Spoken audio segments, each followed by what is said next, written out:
Hello dear students, welcome to a new video. તમારા બધાનો ખૂબ ખૂબ સ્વાગત છે એક નવા વિડીયોની અંદર. આજના આ વિડીયોની અંદર આપણે ડિસ્કસ કરવાના છીએ તમારા કોમ્યુનિકેશન સ્કિલ્સ ઇન ઇંગ્લિશના થર્ડ ચેપ્ટર વિશે, રાઈટ? તો આ જે ચેપ્ટર છે એ તમારા એક્ઝામ પોઈન્ટ ઓફ વ્યૂથી ખૂબ જ ઇમ્પોર્ટન્ટ છે, કેમ કે આની અંદર તમારે એક પ્રોઝ જોવાનું હોય છે જેનું નામ છે ધ લેપર્ડ, બરાબર? તો એના પણ ઇમ્પોર્ટન્ટ જે ક્વેશ્ચન્સ છે બધા અહીંયા આપણે કવર કર્યા છે. એમસીક્યુઝ થઈ ગયા, પછી એના ક્વેશ્ચન આન્સર થઈ ગયા, પછી આપણે એની વોકેબ્યુલરી બી જોવાના છીએ. એના સાથે સાથે તમારું એક બીજું શોર્ટ સ્ટોરી છે જે ખૂબ જ ઇમ્પોર્ટન્ટ છે જેનું નામ છે આફ્ટર 20 યર્સ. તો આની બી આપણે ખૂબ જ સારી રીતે સમરી પણ જોઈશું, અને આ જેટલા બી એના ક્વેશ્ચન આન્સર્સ છે કોમ્પ્રિહેન્શનવાળા અને ડિસ્કશન એન્ડ રાઇટિંગવાળા, તો એના વિશે બી આપણે અહીંયા ડિસ્કસ કરવાના છીએ. એના પછી તમારી અહીંયા એક પોએમ છે જેનું નામ છે stopping by the woods on a snowy evening. તો આ જે પોએમ્સ છે એના પણ જે ઇમ્પોર્ટન્ટ ક્વેશ્ચન્સ છે બધા આપણે અહીંયા જોવાના છીએ, રાઈટ? તો આ ખૂબ જ ઇમ્પોર્ટન્ટ વિડીયો તમારા માટે રહેશે, અને મારી રિક્વેસ્ટ છે કે જો તમારે બેટર એક્સપિરિયન્સ જોતો હોય તો આ વિડીયોને તમે 1.5x સ્પીડ ઉપર જુઓ, કે જેનાથી આ ચેપ્ટર તમારું જે છે એ ફટાફટ પટી પણ જાય અને તમને વસ્તુઓ સમજવામાં પણ વાર ના લાગે, ફટાફટ તમે બધી વસ્તુઓ સમજી પણ જાઓ, બરાબર?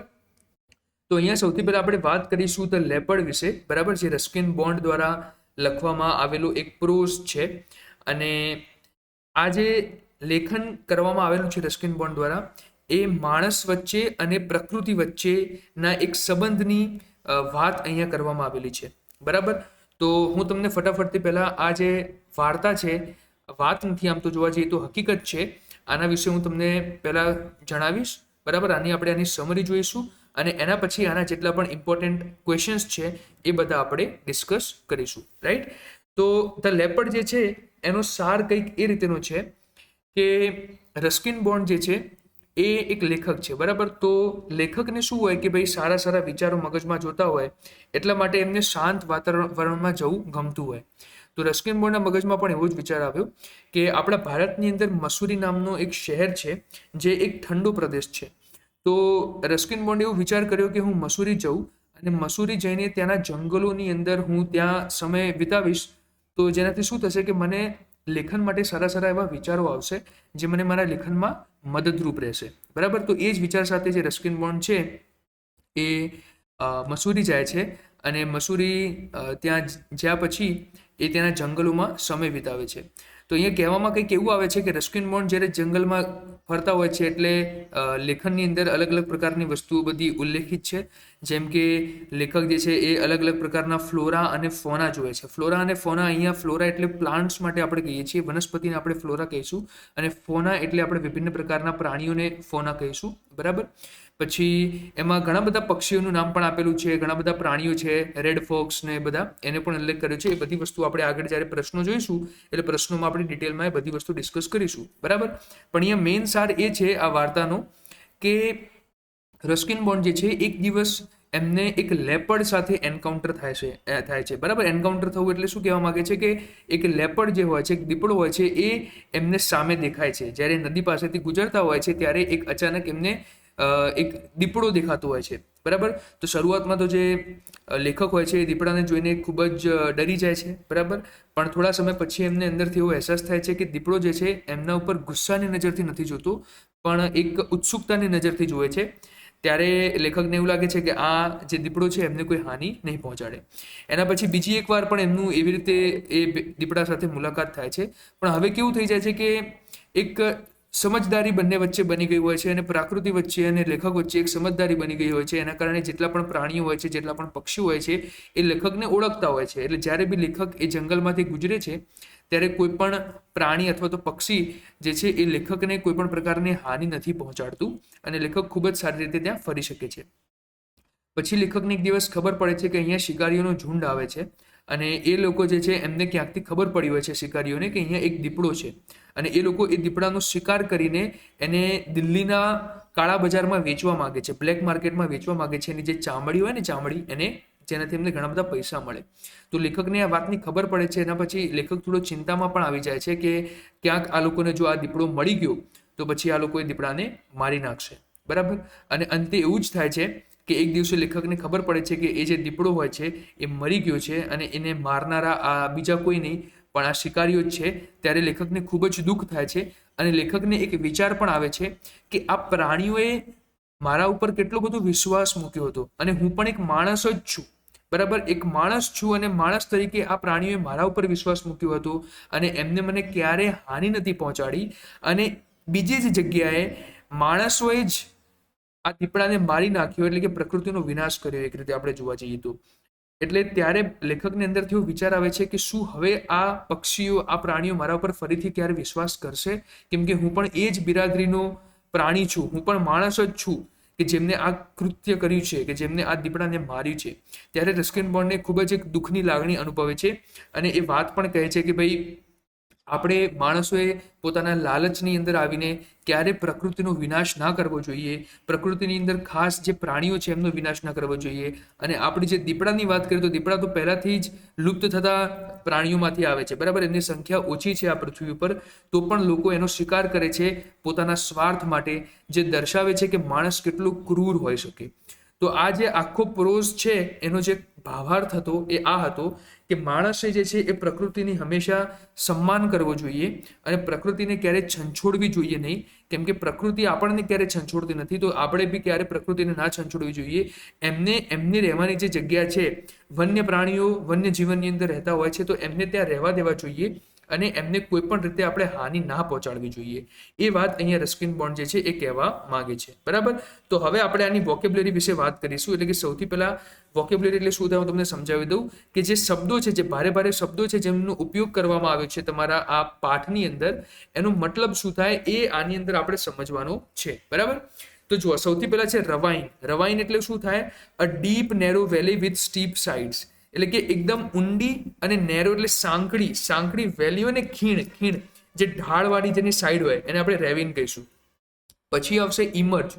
ઇમર્જનો મતલબ હોય છે ટુ બીકમ વિઝિબલ, એટલે કે કોઈ વસ્તુનું દેખાવું, એને કહીશું આપણે ઇમર્જ. પછી આવશે સેન્ચુરી. સેન્ચુરીનો મતલબ હોય નેચરલ રિઝર્વ, એટલે કે પ્રાકૃતિક આરસણ જે હોય, બરાબર, કે જ્યાં વન્ય પ્રાણીઓ રહેતા હોય એને આપણે સેન્ચુરી કહીશું. પછી આવશે રિજ. રિજનો મતલબ શું થાય? અ લોંગ નેરો હિલ ટોપ, એટલે કે ભાઈ લાંબી અને સાંકડી જે તમારી પહાડી હોય, પહાડી એનો ઉપરનો ભાગ. પછી આવશે ક્રિમ્સન. ક્રિમ્સનનો મતલબ હોય છે ડીપ રેડ કલર, એટલે કે ઘાટો લાલ કલર. પછી આવશે વર્જ. વર્જનો મતલબ શું હોય? એન એજ ઓર બોર્ડર, કોઈ પણ વસ્તુનો ખૂણો અથવા તો બોર્ડર જે હોય એને આપણે વર્જ કહીશું. પછી આવશે પેબલ્ડ. પેબલ્ડનો મતલબ શું હોય? સ્મોલ સ્મૂથ સ્ટોન્સ, એટલે કે નાના અને એકદમ લીસ્સા જે પથ્થર હોય એને આપણે શું કહીશું? પેબલ્ડ કહીશું. પછી આવશે સરપ્લસ. સરપ્લસનો મતલબ શું હોય?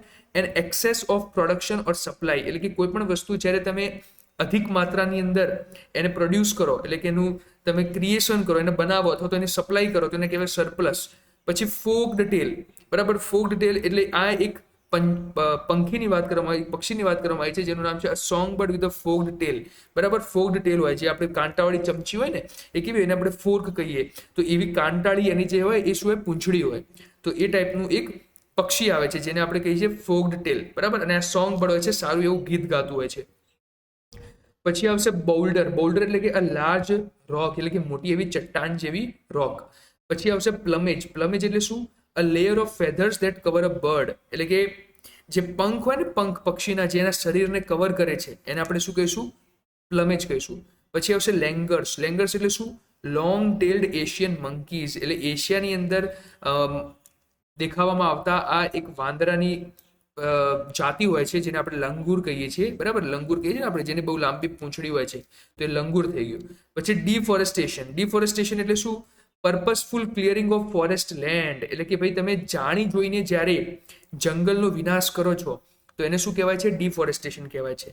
પછી આવે છે ગ્રૂમ્ડ. ગ્રૂમ્ડ એટલે શું? Preparing for a particular purpose or occasion, કોઈ પણ પર્ટિક્યુલર પર્પસ માટે અથવા તો ઓકેશન એટલે કે અવસર માટે જ્યારે તમે તૈયારી કરો છો એને કહેવાય ગ્રૂમ્ડ. પછી આવશે ચેટરિંગ. ચેટરિંગનો મતલબ હોય છે ટોકિંગ રેપિડલી, ઉતાવળથી ફટાફટ કોઈ બોલતું હોય તો એને કહેવાય ચેટરિંગ. પછી આવશે ગ્રન્ટિંગ. ગ્રન્ટિંગ એટલે શું? તો making a low deep sound, એટલે કે એકદમ ઊંડો ડીપ સાઉન્ડ તમે કરો છો એકદમ લો, એને આપણે શું કહીશું? ગ્રન્ટિંગ. પછી આવશે ક્વેસ્ટ. ક્વેસ્ટ એટલે શું? અ સર્ચ ટુ ફાઇન્ડ સમથિંગ, એટલે કે એક વસ્તુ શોધવા માટે જે તમે ખોજ કરો છો એને ક્વેસ્ટ કહીશું આપણે.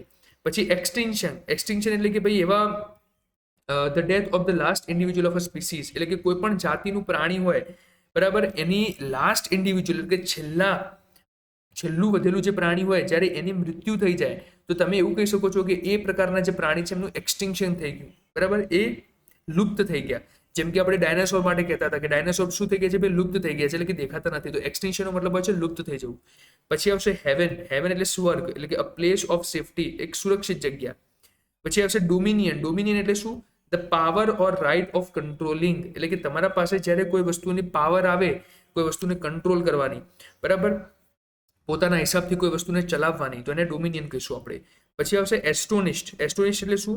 ફિલ્ડ વિથ સડન સરપ્રાઇઝ, એટલે કે અચાનક તમે આશ્ચર્યચકિત થઈ જાઓ, તો એને એસ્ટોનિશ્ડ કહેવાય. નેક્સ્ટ જુઓ, ઘણા બધા આપણે અહીંયા કવર કર્યા છે વર્ડ્સ. આટલા વર્ડ્સ તમે મારા સાથે સાથે આ વિડીયો જોશો ને એટલે તમારા ઓલમોસ્ટ બધું જ કવર થઈ જવાનું છે, બરાબર. રિટર્નમાં મારે શું જોઈએ છે? રિટર્નમાં મારે ખાલી એક જ વસ્તુ જોઈએ છે મારા વાલા વિદ્યાર્થી મિત્રો, કે તમે આ ચેનલને સબસ્ક્રાઇબ કરો અને આ વિડીયોને તમારા મિત્રો સાથે શેર કરો, જેનાથી એ લોકોને પણ એમની તૈયારીમાં જે છે એ સહાયતા થાય, બરાબર. પછી જુઓ, નેક્સ્ટ છે વિસિનિટી. વિસિનિટી એટલે શું? સરાઉન્ડિંગ એરિયા, એટલે કે આજુબાજુનો જે એરિયા હોય એને આપણે શું કહીશું? વિસિનિટી. પછી સ્ટ્રીમ એટલે અ સ્મોલ નેરો રિવર, એટલે કે આ એક નાની સાંકડી જે નદી હોય એને આપણે સ્ટ્રીમ કહીશું. પછી ટોરેન્ટ. ટોરેન્ટ એટલે શું થશે? રશિંગ and violent stream of water, એટલે કે પાણીનો એકદમ જોરદાર બહાવ થતો હોય ને એને આપણે ટોરેન્ટ કહીશું.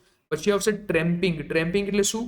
Recreational activity of going on long walks in wilderness, એટલે કે રિક્રિએશનલનો મતલબ શું થાય છે? કે મનોરંજક. તો મનોરંજક પ્રક્રિયા of going on long walks, કે જેમાં તમે લાંબા વોક્સ માટે જાઓ છો, એટલે કે લાંબા ડિસ્ટન્સને કવર કરો છો વાઇલ્ડરનેસમાં. વાઇલ્ડરનેસ એટલે શું? જંગલ, બરાબર. પછી નેક્સ્ટ છે ફોલિએજ. ફોલિએજ એટલે શું? લીવ્સ ઓફ અ પ્લાન્ટ, એટલે કે એક વનસ્પતિના જે પાંદડા હોય એને આપણે ફોલિએજ કહીશું. પછી પ્રોફ્યુઝન એટલે શું? લાર્જ ક્વોન્ટિટી ઓફ સમથિંગ, કોઈ પણ વસ્તુ બહુ મોટી માત્રામાં હોય તો એને આપણે શું કહીશું? પ્રોફ્યુઝન કહીશું. પછી આવશે કાર્કસ. કાર્કસ એટલે શું? Dead body of an animal, એટલે કે એક પ્રાણીનું મરેલું દેહ. પછી ડેનિઝન્સ. ડેનિઝન્સ એટલે શું? Persons, animals or plants that live in a particular place, બરાબર. એટલે કે માણસો હોય, પછી પ્રાણીઓ હોય, વનસ્પતિ, જે કોઈ એક નિર્ધારિત જગ્યા ઉપર રહેતા હોય એને શું કહીશું? આપણે ડેનિઝન્સ કહીશું. એ જગ્યાના નિવાસી કહીશું, ડેનિઝન્સ, બરાબર. જેમ સિટીઝન્સ હોય ને એ રીતના ડેનિઝન્સ. પછી આવશે બ્લીક. બ્લીક એટલે શું? લેકિંગ વેજીટેશન, એટલે કે એવું જગ્યા કે જ્યાં વેજીટેશન ના હોય, એટલે કે જે આપણે પ્લાન્ટ્સ ને બીજી બધા જે પૌધાઓ હોય છે, વનસ્પતિ હોય છે, બરાબર, એ બધી વસ્તુઓ ના હોય. પછી હોન્ટેડ. હોન્ટેડનો મતલબ શું હોય છે? ડરાવની જગ્યા, એટલે ફ્રિક્વન્ટલી વિઝિટેડ બાય ગોસ્ટ, એવી જગ્યા કે જ્યાં ભૂતનું અવર જવર હોય. પછી પ્રેસિપિટસ. પ્રેસિપિટસનો મતલબ શું હોય છે? ડેન્જરસલી હાઈ ઓર સ્ટીપ, બરાબર, એટલે ભયાનક પૂર્વક કેવું હોય છે? એકદમ હાઈ હોય અથવા તો ઢાળ પૂર્વક હોય, એને આપણે પ્રેસિપિટસ કહીશું. પછી આવશે પ્લેટુ. પ્લેટુ એટલે શું થશે? An area of high level ground, એટલે કે જમીનથી ઉપરનો જે એરિયા હોય, જમીનથી આમ ઉપર ઢાળવાળો જે એરિયા હોય એને આપણે શું કહીશું? પ્લેટુ કહીશું. પછી રૂઇન્સ. રૂઇન્સ એટલે કે કોઈ પણ વસ્તુની જે બચી કુચેલી વસ્તુ હોય, તમે કોઈ મોટી બિલ્ડિંગ પાડી દો, તે પાડ્યા પછી જે વધેલું કચરો હોય એને આપણે રૂઇન્સ કહીએ, એટલે કે remains of a place, building or city, એટલે કોઈ બિલ્ડિંગનું પણ હોઈ શકે છે, કોઈ જગ્યાનું હોઈ શકે છે, કોઈ સિટીનું હોઈ શકે છે, બરાબર. જેમ કે મોહેનજોદારો હતું તો એના રૂઇન્સ આપણને મળ્યા, બરાબર, એટલે કે એનું જે વધેલું ઘટેલું વર્ષો જૂનું જે કચરો હોય એ તમને મળ્યો. પછી ડિસોલેશન એટલે શું થશે? તો state of complete emptiness or destruction, એટલે કે સંપૂર્ણપણે કોઈ વસ્તુનો વિનાશ થઈ જાય અથવા તો સંપૂર્ણપણે કોઈ વસ્તુ ખાલી થઈ જાય એને આપણે કહીશું ડિસોલેશન. પછી ઓર્ડર. ઓર્ડર એટલે કે શું? એન અનપ્લીઝન્ટ સ્મેલ, એટલે તમને ના ગમે એવી દુર્ગંધ. દુર્ગંધ તમે કહી શકો છો, બરાબર. પછી બિસ્ટોઈંગ એટલે શું થશે? તો ગિવિંગ અ ગિફ્ટ, એટલે કે કોઈને કોઈ ઉપહાર આપવું. પછી લેયર. લેયર એટલે શું થશે? A place where wild animals live or sleep, એટલે કે એવી જગ્યા જ્યાં જંગલી પ્રાણીઓ જે હોય છે એ રહેતા હોય છે અથવા તો સૂતા હોય છે.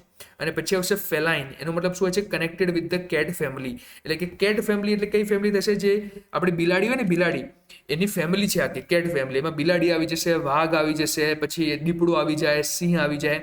આ બધી વસ્તુ તમારી કેટ ફેમિલીથી આવતી હોય. તો જે વસ્તુ તમારા કેટ ફેમિલીથી બિલોંગ કરતું હોય એને આપણે શું કહીશું? ફેલાઇન કહીશું, બરાબર, ફેલાઇન. ચલો હવે એમસીક્યુઝની આપણે વાત કરીએ. આપણે બહુ સારી રીતે બધા વોકેબ્યુલરીના જે પ્રશ્નો છે જોઈ લીધા છે. ટોટલ આપણે જે છે એ 39 પ્રશ્નો જોયા છે, જે ખૂબ જ સારી વાત કહેવાય. હવે આપણે એમસીક્યુ વિશે ચર્ચા કરીશું. તો એમસીક્યુમાં જુઓ, તમને આ રીતે પૂછ્યું છે. સૌથી પહેલા આમાં જે ફિલ ઇન ધ બ્લેન્ક છે તમારે ભરવાની રહેશે. The ravine was deep. Ravine કેવી હશે? ખીણ કેવી હતી? ડીપ હતી. પછી it was early April and the wild roses were flowering, એટલે કે આ અર્લી એપ્રિલ હતો, એપ્રિલનો મહિનો હતો, એપ્રિલના મહિનાની શરૂઆત હતી. અને વાઇલ્ડ રોઝિસ એટલે કે જંગલી જે ગુલાબ હતું એ શું હતું? ફ્લાવરિંગ, એટલે કે ખીલી રહ્યું હતું, ખીલતું હતું. પછી when did the author hear the cry of a barking deer, એટલે કે જે લેખક છે એને ક્યારે એક બાર્કિંગ ડિયરનો રોવાનો અવાજ સંભળાયો? તો every morning and sometimes during the day, એટલે એમને દરેક સવારે આ અવાજ સંભળાતો હતો અને ઘણી વખતે દિવસમાં પણ એમને આ અવાજ સાંભળવા મળતો હતો. બરાબર. પછી to give himself courage when faced against a leopard, what did the author do, એટલે કે જ્યારે પહેલી વખત દીપડાને લેખક જુએ છે તો પોતાની જાતને કરેજ આપવા માટે, એટલે કે સાહસ આપવા માટે જે ઓથર છે એ શું કરે છે? ભાઈ તાળીઓ વગાડે છે. બરાબર. હી ક્લેપ્ડ હિઝ હેન્ડ્સ, એટલે કે તાળીઓ વગાડે એટલે એને એમ લાગ્યું ક્યાં પેલો દીપડો બીવાઈને જતો રહે તો સારું એમ. પછી in May and June the hills were brown and dry, એટલે કે સેકન્ડી કલરના હતા ને એકદમ સૂખા સૂખા થઈ ગયા હતા મે અને જૂનની અંદર. પછી who visited the stream regularly, એટલે કે નદી તરફ રોજ કોણ આવતું હતું? તો એમાં શું આવશે? ફોર્કટેલ. ફોર્કટેલ એક પક્ષીનું નામ છે જે આપણે ઉપર વાત કરીએ એ રીતે. પછી the rocks were sharp and, એટલે કે જે રોક્સ હતા એ કેવા હતા? શાર્પ હતા, એકદમ નુકીલા હતા અને સ્લિપરી પણ હતા, એટલે કે ભાઈ આમ તમે લપસાઈ જાઓ એવા હતા. પછી why did the author want to find the bird home, જે લેખક હતા એ પક્ષીનું ઘર કેમ શોધવા માંગતા હતા? કેમ કે હી વોઝ ક્યુરિયસ, કેમ કે એમની ઈચ્છા હતી, એમની ઉત્સુકતા હતી. બરાબર. પછી during the monsoon the stream became a રશિંગ Torrent, એટલે કે એકદમ બહાવ જે હતો સ્ટ્રીમનો પાણીનો એ કેવો હતો? એકદમ બહુ જ વધારે હતો. બરાબર. When did the author find the shikaris, શિકારીસને ક્યારે શોધે છે લેખક? તો ક્લાઇમ્બિંગ અપ હિલ, એટલે કે જ્યારે લેખક હિલ ઉપર ચડતા હોય છે, પહાડી ઉપર ચડતા હોય છે એ વખતે અમે એ શિકારીને જોવે છે. પછી blank is cold hill of fairies. Fairies એટલે શું થશે ભાઈ? પરીઓ. તો પરીઓની પહાડી કોને કહેવામાં આવે છે? પરી ટિબ્બા. ઓકે, પરી ટિબ્બા જે છે એને પરીઓની પહાડી કહેવામાં આવે છે. પછી why did the author visit the ravines, એટલે કે ભાઈ જે ખીણ હોય છે એને કેમ વિઝિટ કરે છે ઓથર? લેખક કેમ એને વિઝિટ કરે છે? તો author is a great lover of nature, એટલે કે જે ઓથર છે એમને પ્રકૃતિ સાથે ખૂબ જ પ્રેમ છે. He often visits the ravine to get a feel of the nature and wild life, એ ઘણી વખતે જતા હતા ખીણ પાસે કેમ કે એમને પ્રકૃતિ અને વન્ય જીવનનો એક અહેસાસ કરવો હતો. He never intended to harm the nature, અને ક્યારેય જે છે એ પ્રકૃતિને ક્યારેય નુકસાન પહોંચાડવા માંગતા નહોતા. પછી make a list of the wild life the author sees in the woods, એટલે કે આપણે એક લિસ્ટ બનાવવાની છે વન્ય જીવનની જે ઓથર જે છે લેખક જે છે એ જંગલમાં જોવે છે. બરાબર. અહીંયા વુડ્સનો મતલબ જે છે લાકડા નથી, વુડ્સનો મતલબ અહીંયા જંગલ છે. So the author encounters a variety of flora and fauna, જો મેં તમને પહેલા જ કીધું ફ્લોરા એટલે તમારા વનસ્પતિ થાય, ફોના એટલે પ્રાણીઓ થાય. જંગલમાં અલગ અલગ પ્રકારના ફ્લોરા અને ફોના જે છે એ લેખક જોવે છે. During his visit to the woods, એટલે કે જ્યારે એ જંગલને વિઝિટ કરે છે, he comes across oak and maple trees, એટલે આ બધા જુઓ અલગ અલગ પ્રકારના જે મેં તમને પહેલા કીધું હતું ને કે ઘણી બધી વસ્તુઓ જે છે લેખક જોવે છે. તો ઓક અને મેપલ ટ્રીઝ આ બે પ્રકારના જે છે એ ઝાડ લેખક જોવે છે જંગલની અંદર. He also sees many flowering plants, પછી આના સિવાય ઘણા બધા વનસ્પતિ પણ એ જોવે છે જેમ કે હિમાલયન રોડોડેન્ડ્રોન, પછી રાસ્પબેરીઝ, પછી બેમ્બુ, પ્રિમરોઝિસ એટસેટ્રા. તો આ પ્રકારના અલગ અલગ પ્રકારના જે વનસ્પતિ છે એ પણ લેખક જે છે એ જોવે છે જંગલની અંદર. મોરઓવર એની સાથે સાથે હી ઓલ્સો સીઝ ફિઝેન્ટ. ફિઝેન્ટ એટલે આપણે તેતર ના કહીએ, તેતર જે હોય ને કબૂતર જેવું એને ફિઝેન્ટ કહીએ. પછી ફોકટેલ્સ, પછી લંગુર્સ, પછી બાર્કિંગ ડિયર, પછી red fox and also a leopard. તો આ બધા જે પ્રાણીઓ છે અને જે પક્ષીઓ છે એ લેખક જોવે છે જંગલની અંદર. પછી નેક્સ્ટ જુઓ શું છે? Make a list of plants the author encounters in the forest, એટલે આપણે એક લિસ્ટ બનાવવાની છે એ બધા વનસ્પતિઓની જે ઓથર જે છે એ જંગલમાં જોવે છે. The author encounters a variety of flora and fauna in the woods, એટલે કે અલગ અલગ પ્રકારના એમને વનસ્પતિ અને પ્રાણીઓ જોવા મળે છે જંગલની અંદર. પહેલા તો આવું લખવાનું. પછી during his visit to the woods, એટલે કે જ્યારે એ જંગલને વિઝિટ કરે છે ત્યારે એમને ઓક અને મેપલ ટ્રીઝ, ઉપર જે વસ્તુ લખી એ જ લખવાની છે પણ અહીંયા ખાલી તમારે પ્લાન્ટ્સની લિસ્ટ બનાવવાની છે. બરાબર. તો ઓક અને મેપલ ટ્રીઝ જોઈ, એને પછી બીજા ઘણા બધા ફ્લાવરિંગ પ્લાન્ટ્સ જેમ કે હિમાલયન રોડોડેન્ડ્રોન, પછી રાસ્પબેરીઝ, બેમ્બુ, પ્રિમરોઝિસ, આ બધી વસ્તુઓ જોવા મળી. પછી નેક્સ્ટ શું છે? How did the author recognize the forktail, એટલે કે ફોર્કટેલને એ કેવી રીતે ઓળખ્યા? The author recognized the folktale by the white cross of Saint Andrew on its back, એટલે સેન્ટ એન્ડ્રુનો જે ક્રોસ ઉપર બેક ઉપર જે ક્રોસ છે ને આ રીતે, બરાબર, ક્રિશ્ચિયન સમાજની અંદર આ રીતે તમને ખબર હશે. તો એ ટાઈપનો જે ચિહ્ન છે એ પક્ષીના પાછળ બનેલો હતો, એટલે એ પક્ષી જે હોય છે એમાં આ રીતનું ચિહ્ન હોય છે, એટલે એ ચિહ્ન ઉપરથી ઓળખી ગયા કે આ એક ફોર્ક ટેલ જ છે. So the author recognize the fork tail by the white cross of Saint Andrew on its back, એટલે કે એના પીઠ પાછળ જે છે પક્ષીના આ રીતેનો એક ચિહ્ન બનતો હતો જેના ઉપરથી જે લેખક છે એ ઓળખી ગયા કે આ એક ફોર્ક ટેલ જ છે. પછી next what was the danger the langurs were trying the author to warn against, એટલે કે ભાઈ જે લંગુર હતા એ ઓથરને કઈ વસ્તુથી ચેતવવા માંગતા હતા, બરાબર. અથવા તો તમને આ રીતે પણ પૂછી શકે છે, the langurs were trying to warn me of sudden hidden danger, of some hidden danger, how did the langurs behave, એટલે કે કેવી રીતનું વર્તન હતું એમનું અને શું હતું આ ડેન્જર, એના વિશે તમે કહો. તો કંઈ જ નથી. જુઓ, ડેન્જર એ જ હતું કે ભાઈ એક દીપડો આવ્યો હતો જંગલની અંદર અને એના લગતે જે છે એ લેખકને બધા લંગુર જે છે એ ચેતવવા માંગતા હતા કે બચીને રહેજો, દીપડો આવ્યો છે, મારી બી નાખશે. So the langurs were making loud chattering sound, એટલે કે આ રીતે ચટરપટર અવાજ કરતા હતા ઇન ધ ટ્રીઝ, એટલે કે ઝાડની અંદર. ધેર બિહેવિયર વોઝ સ્ટ્રેન્જ, એટલે કે એમનો જે બિહેવિયર હતો, જે એમનો સ્વભાવ હતો, બરાબર, એ વિચિત્ર જોવામાં આવી રહ્યો હતો એ વખતે. અને એ વખતે જે છે એ ચેતવવા માંગતા હતા. They were trying to warn the author against the leopard, એટલે કે ચિત્તાના અગેન્સ્ટ એ જે લેખક છે એને શું કરવા માંગતા હતા, વોર્ન કરવા માંગતા હતા. નેક્સ્ટ શું છે જુઓ, the birds and animals knew their trust had been violated, what does this mean in the story, એટલે કે જ્યારે પેલા દીપડાનો શિકાર કરીને બધા ગયા શિકારીઓ, ત્યારે જે પક્ષીઓ હતા, ત્યાંના જેટલા પણ પ્રાણીઓ હતા, એમને ખબર પડી કે અમારો જે વિશ્વાસ છે એને તોડવામાં આવ્યો છે, બરાબર. કેમ કે એમને વિશ્વાસ મૂક્યો હતો કોના ઉપર, લેખક ઉપર. અને મારીને કોણ ગયું, માણસો જ ગયા ને મારીને પણ. તો એમને તો એ જ થાય ને કે ભાઈ આ જે માણસો છે એમના ઉપર અમે વિશ્વાસ મૂક્યો હતો અને માણસોએ અમારો વિશ્વાસ તોડ્યો. So the forest is the home of the wild animals and birds. આપણે સૌથી પહેલાં તો આ લખવાનું કે જે જંગલ હોય છે એ ઘર હોય છે વન્ય પ્રાણીઓનું અને પક્ષીઓનું. When the hunters started killing animals and birds, it destroyed the peace of their home and the trust which they put on human beings. એટલે કે જ્યારે જે શિકારીઓ હતા એમને મારવાના શરૂ કર્યા પ્રાણીઓ અને પક્ષીઓને, એનાથી એમનું જો પીસ, એટલે એમની જે શાંતિ હતી એનો વિનાશ થઈ ગયો, બરાબર. અને જે વિશ્વાસ હતો જે એમને માણસો પર મૂક્યો હતો એનો પણ અહીંયા વિનાશ થઈ ગયો. એ વસ્તુ અહીંયા દર્શાવવા માંગે છે. Why were the shikaris roaming in the forest, એટલે કે શિકારીઓ જે હતા એ જંગલમાં કેમ ઘૂમતા હતા, રોમિંગ એટલે ઘૂમતા હતા, બરાબર. The shikaris were roaming in the forest in search of wild animals like leopard, બરાબર. એટલે કે એ દીપડા જેવા વન્ય પ્રાણીની ખોજમાં જંગલની અંદર ભટકતા હતા, જેનાથી એ જ્યારે બી દીપડાને શોધે તો એ એને મારવા માંગતા હતા, so that they can kill it and cell it skill in the black market, અને એની જે ચામડી છે એને કાળા બજારની અંદર વેચી શકે, જેનાથી એમને પૈસા મળે, બરાબર.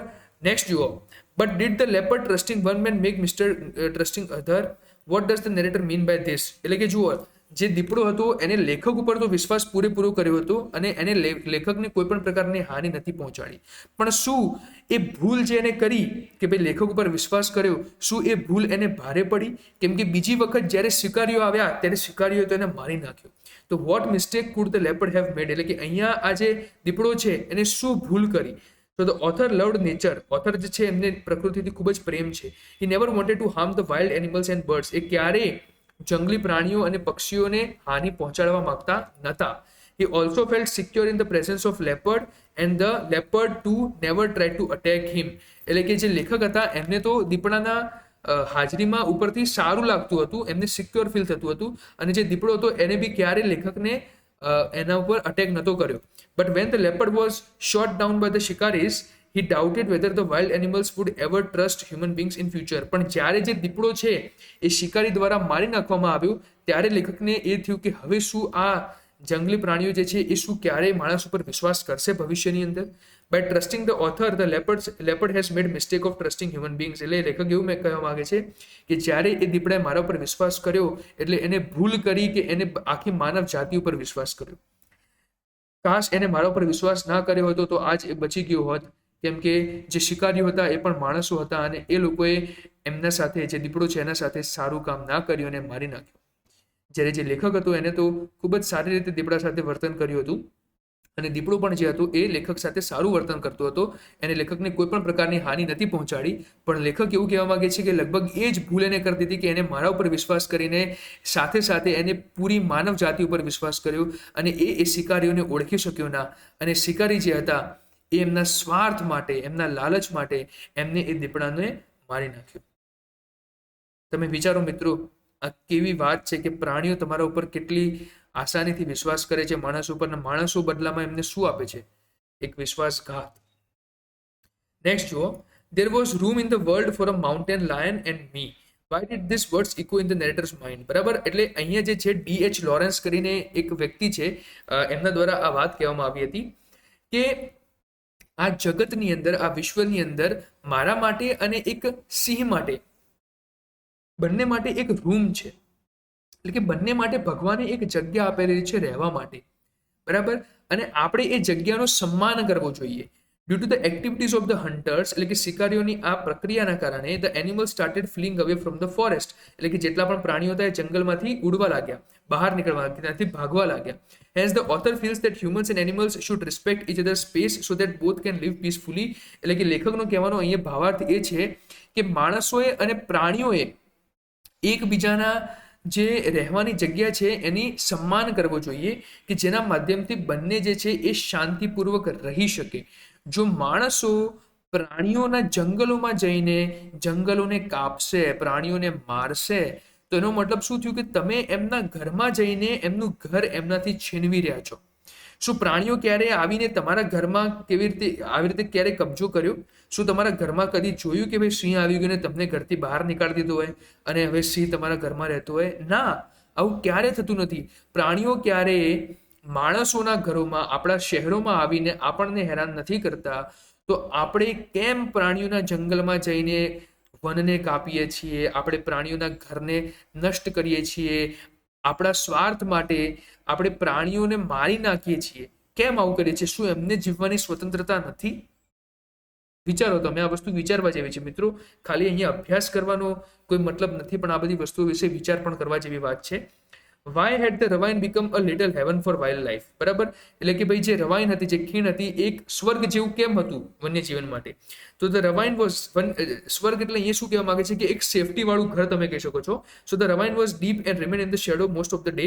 એટલે કે જે રવાઇન હતી એ ડીપ હતી, એકદમ ઊંડી હતી અને હંમેશા એક પડછાયામાં રહેતી હતી. એટલે કે એકદમ શાંતિવાળું વાતાવરણ બનેલું રહેતું હતું. There was hardly any human movement, એટલે કે ત્યાં માણસો બહુ જ ઓછા આવતા હતા. Therefore it became a little heaven for wild life, એટલે કે આ એમના માટે એક સારી એવી સિક્યોર જગ્યા હતી, એક સેફ જગ્યા હતી. Why were the birds and animals not disturb by the presence of the author in the forest, એટલે કે જેટલા પણ પક્ષીઓ હતા અને જે પ્રાણીઓ હતા એ લેખકના પ્રેઝન્સના કારણે, એટલે કે લેખકના જંગલમાં હોવાના કારણે એ લોકો ડિસ્ટર્બ કેમ નતા થયા? So the birds and animals became familiar with the author's face, એટલે કે એ જે લેખકનું મોઢું છે એનાથી એ લોકો વાકિફ થઈ ગયા હતા, બરાબર, ફેમિલિયર થઈ ગયા હતા. They also knew that the author did not want to harm them, એટલે કે એમને બી ખબર પડી ગઈ હતી કે જે લેખક છે એમને કોઈ પણ પ્રકારની હાનિ નહીં પહોંચાડે. Therefore they were not disturbed by his presence in the forest, એટલે એના જ કારણે એ લોકો જે છે એ જંગલમાં લેખકના પ્રેઝન્સના કારણે ડિસ્ટર્બ થયા નતા, બરાબર. તો તે જ સાથે આપણે જે ધ લેપર્ડ છે એના જેટલા પણ ઇમ્પોર્ટન્ટ ક્વેશ્ચન્સ છે અને પ્રશ્નો છે એનું ડિસ્કશન કરી દીધું છે અહીંયા ખૂબ જ સારી રીતે. હવે અહીંયા હું નાનો બ્રેક લઈ લઈશ, બરાબર. એટલે હું આ વિડીયોને થોડી વાર પોઝ કરું છું, એના પછી આપણે આફ્ટર 20 years સ્ટાર્ટ કરીશું. તમે પણ એવું હોય તો વોશરૂમ જઈને આવી શકો છો ત્યાં સુધી, બરાબર. તો ત્યાં સુધી આપણે એને પોઝ કરી દઈશું. ઓકે, તો હવે આપણે ચર્ચા કરીશું આપણી એક નેક્સ્ટ ચેપ્ટર વિશે, જે એક શોર્ટ સ્ટોરી છે જેનું નામ છે આફ્ટર 20 years, બરાબર. તો સૌથી પહેલા હું તમને આનું એક ઓવરવ્યૂ આપી દઉં કે આફ્ટર 20 years એક્ઝેક્ટલી શું કહેવા માંગે છે. એના પછી આના જેટલા પણ ઇમ્પોર્ટન્ટ પ્રશ્નો જે છે જે અહીંયા આપેલા છે, બરાબર, એના વિશે અહીંયા જો મેં અલગથી એક પીડીએફ તમને હું પ્રોવાઈડ કરીશ કે જેની અંદર બધા પ્રશ્નો કવર કરેલા છે, એટલે એના વિશે પણ આપણે પછી જે છે એ ડિસ્કશન કરીશું, રાઈટ. ચલો, તો સૌથી પહેલા આપણે જોઈએ કે જે આફ્ટર 20 years જે આ શોર્ટ સ્ટોરી છે એ કોના દ્વારા લખવામાં આવેલી છે. તો આના જે લેખક છે એ છે ઓ હેનરી, જેમનું રિયલ નામ છે વિલિયમ સિડની પોટર, બરાબર. એમનો જે જન્મ હતો એ ક્યાં થયો હતો? ગ્રીન્સબોરો, નોર્થ કેરોલિના. 1862 ની અંદર એમનો જન્મ થયો હતો ત્યાં. અને પછી એ ટેક્સાસ ગયા હતા એટ ધ એજ ઓફ 20, એટલે કે 20 વર્ષની ઉંમરમાં એ ટેક્સાસ ગયા હતા. And drifted from one job to another till he became a teller in a bank, એટલે કે એકથી બીજી જોબ એ બદલતા રહેતા હતા જ્યાં સુધી એ ટેલરના બની ગયા એક બેંકની અંદર. પછી એમને આ જે જોબ છે એ ક્વિટ કરી દીધી ટુ બિગિન ન્યૂઝપેપર વર્ક, અને પછી એમને ન્યૂઝપેપરનું કામ ચાલુ કર્યું. But later started writing stories under the pseudonym O Henry, પણ પછી પાછળથી એમને એમના જીવનમાં શું કર્યું? વાર્તાઓ લખવાનું શરૂ કરી દીધું અને પોતાનું નામ એમને જે છે એ શું રાખ્યું પછી? ઓ હેનરી, એટલે પોતાની જાતને એક નવું નામ આપ્યું, બરાબર. દરેક લેખક પોતાનું એક નામ રાખતો હોય છે, એટલે આમને પણ પોતાનું એક નવું નામ રાખ્યું જેનું નામ છે ઓ હેનરી, પણ ખરેખરમાં એમનું નામ જે હતું એ શું હતું? વિલિયમ સિડની પોટર હતું. પછી એ ન્યુયોર્કમાં રહેવા લાગ્યા જ્યાં એમનું મૃત્યુ થયું 1910 ની અંદર. અને શોર્ટ સ્ટોરી લખવામાં એમની ખૂબ જ સારી એવી સ્પેશિયાલિટી હતી, જે ખૂબ જ સારી રીતે તમને અનએક્સપેક્ટેડ સરપ્રાઇઝ સાથે આશ્ચર્યચકિત કરી દે એવી એ વાર્તાઓ લખે છે. તો આફ્ટર 20 years જે છે એક વાર્તા છે of a meeting between two friends according to the promise they made 20 years ago. બરાબર, એટલે કે બે મિત્રો વચ્ચેની આ એક વાર્તા જે છે એ અહીંયા દર્શાવવામાં આવેલી છે, જે એકબીજાને પ્રોમિસ કરે છે, એટલે કે વચન આપે છે કે 20 વર્ષ પછી એ બંને જે છે એકબીજાને મળશે અને they wish to tell each other of what befell them in the intervening years. એટલે કે આ વચ્ચેના વર્ષોની અંદર એમને શું કર્યું એ બંને પછી વાત કરશે એના વિશે, એ રીતે પ્રોમિસ કરે છે. બરાબર, અને આ જે વાર્તાનો એન્ડ જે છે એ તમારા માટે એક સરપ્રાઇઝ પણ લઈને આવશે, એ અહીંયા કહેવામાં આવેલું છે. તો જુઓ, આપણે આખી સ્ટોરી અહીંયા વાંચવાની છીએ કેમ કે ખૂબ જ સમય લેશે, પણ આ જે સ્ટોરીનો સાર છે એ હું તમને ખૂબ જ સારી રીતે વાર્તા સ્વરૂપે સમજાવવાનો પ્રયત્ન કરીશ. બરાબર, તો આફ્ટર 20 yearsમાં કેવું હોય છે, હું તમને શરૂઆતથી આપણે શરૂ કરીએ કે એક બોબ નામક વ્યક્તિ હોય છે. એ વ્યક્તિ એક હાર્ડવેર સ્ટોરની દુકાનના બહાર રાતના સમયે ઊભો હોય છે. બરાબર, તો એ વ્યક્તિ કોઈનો ઇંતજાર કરતો હોય છે અને એ જ વખતે ત્યાં શું હોય છે કે એક પોલીસવાળો હોય છે એ ત્યાંથી નીકળતો હોય છે. તો જે પોલીસવાળો હોય છે એ બોબને મળે છે અને પોલીસવાળો બોબને પૂછે છે કે ભાઈ અહીંયા તમે શું કરો છો? તો બોબ કહે છે કે ભાઈ અહીંયા હું મારા એક મિત્રનો ઇંતજાર કરું છું, એટલે કે એના માટે હું પ્રતીક્ષા કરું છું, જેનું નામ છે જીમી વેલ્સ.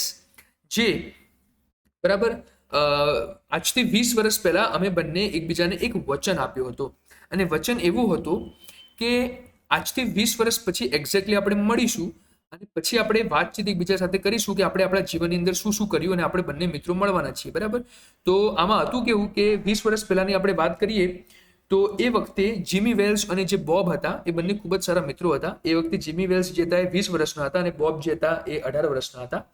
અને જે બોબ એ બંને જે હતા એ ન્યુયોર્કમાં રહેતા હતા. બરાબર, તો બોબને જે છે એ પોતાનું આગળનું જીવન વધારવા માટે એ બીજી સિટીમાં જવાનું હતું અને જીમી વેલ્સ ત્યાં ન્યુયોર્કમાં જ રહેવાનું હતું. એટલે ત્યારે એ બંનેનો છેલ્લો દિવસ હતો અને એ દિવસે બંને એકબીજાને વચન આપે છે કે ભાઈ આજથી 20 વર્ષ પછી એક્ઝેક્ટલી આપણે મળીશું.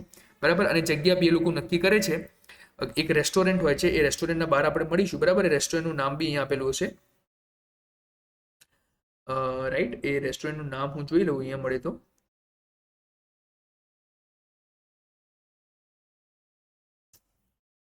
સેકન્ડ.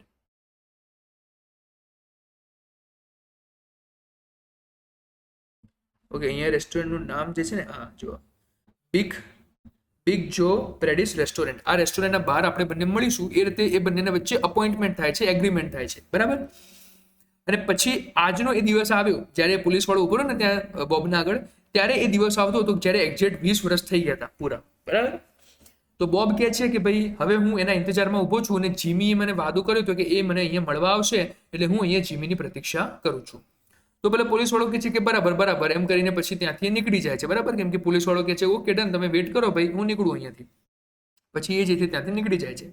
પછી થોડા સમય પછી એક બીજો વ્યક્તિ આવે છે. બરાબર, એકદમ પ્લેન કપડાં પહેરીને, અને કહે છે કે હાય બોબ, હું જીમી છું.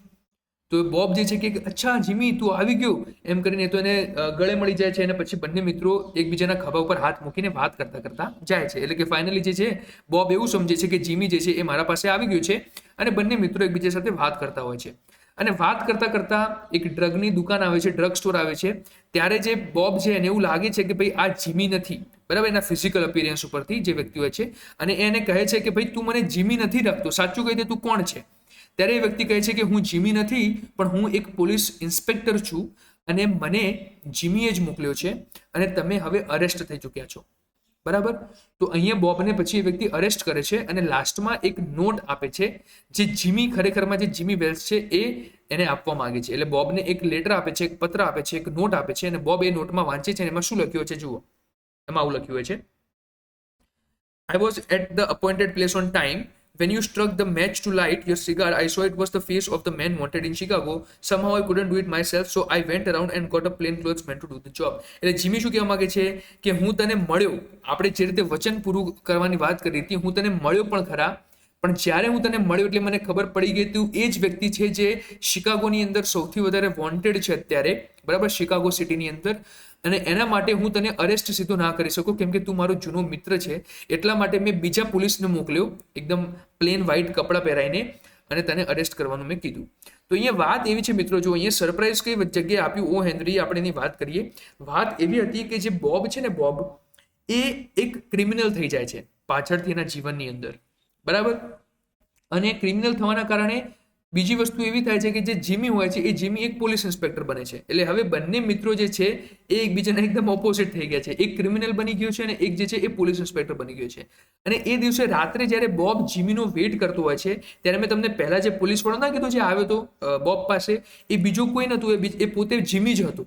તો જીમી જે છે એ જોઈ જાય છે કે આ વ્યક્તિ અહીંયા ઊભું છે, આ બોબ તો નથી ને એમ. તો એના પાસે જઈને એ ધ્યાનથી જોવે છે ત્યારે એને ખબર પડે છે કે આ તો શિકાગોની અંદર જે મોસ્ટ વોન્ટેડ ક્રિમિનલ છે એ છે. એટલે પછી આ ક્રોસ ચેક કરવા માટે પેલા પૂછે છે કે તમે અહીંયા કેમ ઊભા છો? ત્યારે બોબ કહે છે કે હું મારા મિત્રના ઇંતજારમાં ઊભો છું, એના માટે વેઇટ કરું છું. ત્યારે એ સમજી જાય છે કે આ જે છે એ મારો મિત્ર બોબ જ છે, પણ એ અત્યારે એક મોસ્ટ વોન્ટેડ ક્રિમિનલ થઈ ગયો છે શિકાગોનો. તો હવે જીમી માટે તો અહીંયા ધર્મસંકટનો સમય આવી ગયો, કેમ કે આ એ જ વ્યક્તિ છે જેને જીમીને એરેસ્ટ કરવું પડશે, અને સાથે સાથે આ એનો એ જ મિત્ર છે કે જેના સાથે એને વચન મૂક્યું હતું કે 20 વર્ષ પછી હું તને મળીશ. તો આવા સમયે જીમી જે છે એક ધર્મ સંકટની અંદર આવી ગયો હતો અને એક ડિલેમામાં આવી ગયો હતો, અને એને ખબર નથી પડતી કે હું શું કરું, કેમ કે એના પાક્કા મિત્રને એ અરેસ્ટ કરી શકે એટલી એનામાં હિંમત એ વખતે એ એકઠી કરી નહોતો શકતો. ત્યારે એને શું કર્યું કે ત્યાંથી એ જતો રહ્યો અને એને બીજા પોલીસ ઇન્સ્પેક્ટરને જે છે એક નોટ આપ્યો અને કીધું કે ભાઈ તું આ નોટ જે છે એ બોબને આપી દે છે. અને એ નોટમાં એને લખ્યું પણ ખરા કે ભાઈ તારો જે વચન છે હું પાડું છું, હું તને મળીને ગયો છું, પણ તું એક મોસ્ટ વોન્ટેડ ક્રિમિનલ છે શિકાગોનો, એટલે હું તને અરેસ્ટ નહીં કરી શકું, એના માટે હું મારા મિત્રને અરેસ્ટ કરવા માટે તને મોકલું છું. તો એ તમે સમજી શકો છો કે એ વખતે બોબની કેવી લાગણી રહી હશે કે મારો જે મિત્ર જે છે એ મને અરેસ્ટ કરવા માટે બીજા કોઈ વ્યક્તિને એને મોકલવા પડ્યા, બરાબર. અને બંને મિત્ર ખૂબ જ પાક્કા મિત્રો હતા, બરાબર. કહેવાય ને કે ચડ્ડી બડ્ડી યાર હતા બંને. અને તો પણ આ રીતે એક સંજોગ થયો કે એક મિત્ર જે છે એ પોલીસ વાળો બન્યો, એક મિત્ર જે છે એ ક્રિમિનલ બન્યો, અને છેવટે એ મિત્રને જ પોતાના મિત્રને અરેસ્ટ કરવો પડ્યો, બરાબર. એટલે જીમી માટે પણ એક ધર્મસંકટ હતો અને બોબ માટે પણ એક કહેવાય ને એક બહુ જ એવો પ્રસંગ બની ગયો કે જ્યાં એ પોતાના મનની જે લાગણી છે, જે મનની અંદર એનું જે દુઃખ થયું હશે એને સંભાળી નહીં શકતું હોય, બરાબર. તો આ વાત થઈ ગઈ. હવે આના પર તમે પ્રશ્નો જોશો ને એટલે આ વસ્તુ તમને વધારે ક્લિયર થશે કે એક્ઝેક્ટલી કેવી રીતે આ પ્રસંગ બન્યો હતો, બરાબર. સો 20 years after they make the promise, 20 years after they make the promise, the two friends meet at the appointed place and time, બરાબર. એમાં પ્રશ્ન પહેલો શું છે જુઓ. Do the men recognize each other? શું એ બંને એકબીજાને ઓળખી જાય છે? If the patrolman એટલે કે police officer, if the police officer recognized Bob, why did he not say it? એટલે કે જો જે જેમ્સ વેલ છે, જે કે તમારા પોલીસ ઓફિસર જેને આપણે પેટ્રોલમેન કહીશું, એ બોબને જો ઓળખી ગયા છે તો એમને કંઈ કીધું કેમ નહીં બોબના આગળ, બરાબર. તો એનો જવાબ અહીંયા આપેલો છે જુઓ. The two men do not initially recognize each other, એટલે કે શરૂઆતમાં તો એકબીજાને નથી ઓળખી શકતા, બરાબર. Bob does not realize that the patrolman is his old friend Jimmy Wells. એટલે બોબને તો શરૂઆતમાં ખબર નથી જ પડતી કે આ જે પોલીસ વાળો છે એનો જૂનો મિત્ર જીમી વેલ્સ છે. However, Jimmy Wells does recognize Bob during their conversation. પણ જ્યારે જીમી બોબ સાથે વાત કરે છે ત્યારે જીમીને તો ક્લિયર થઈ જ જાય છે કે ભાઈ આ 20 વર્ષવાળી વાત કરે છે એટલે આ નક્કી મારો મિત્ર બોબ જ છે. તો Jimmy being a policeman notices that Bob matches the description of a wanted criminal from Chicago. એટલે કે જીમી એને જોઈને ખબર પણ પડી જ જાય છે કે ભાઈ આ તો એ જ વ્યક્તિ છે જે ક્રિમિનલ છે, બરાબર.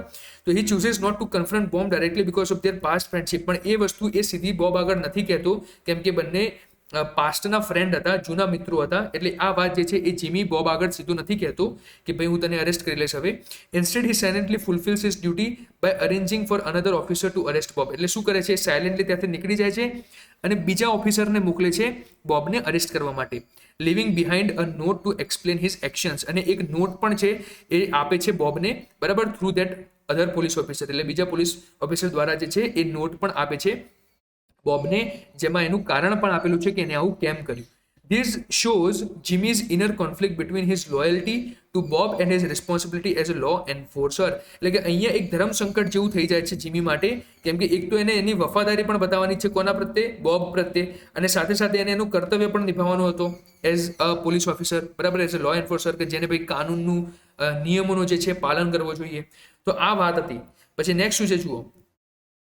When they separated 20 years ago to make their destiny, what were their feelings for each other? એટલે કે જ્યારે 20 વર્ષ પહેલા એ બંને લોકો જુદા પડ્યા એકબીજાથી પોતાનું ભાગ્ય લખવા માટે, એટલે કે પોતાનું કરિયર બનાવવા માટે, તો એમની એકબીજા માટે કેવી ભાવના હતી એના વિશે આપણે દર્શાવવાનું છે. સો જુઓ. When Bob and Jimmy separated 20 years ago, એટલે કે 20 વર્ષ પહેલા જ્યારે બંને જુદા થયા, they had deep feelings of friendship and loyalty towards each other. એટલે કે એ બંને વચ્ચે એક ખૂબ જ ઊંડાણપૂર્વક ભાવના હતી મિત્રતાની અને એકબીજા પ્રત્યેની વફાદારીની.